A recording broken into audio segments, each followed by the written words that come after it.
મારા ઘરવાળા એટલું પાણી દઈને ગયા આમ તો પાણી બાટલો દેવાનું કીધું ને તો થોડુંક પાણી દઈને લઈ જાય જાને અહીંથી અવાજ કરતો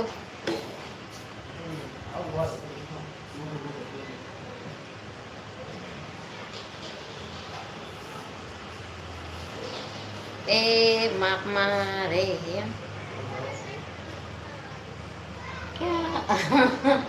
એ ગાંડા તારા શર્ટના બટન હતા તે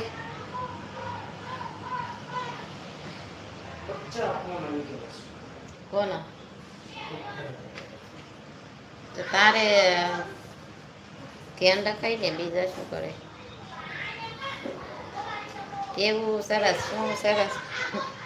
થોડુંક અમથું પાણી આપ્યું મને તે સરસ જય માતાજી કોણ ઉડી ગયું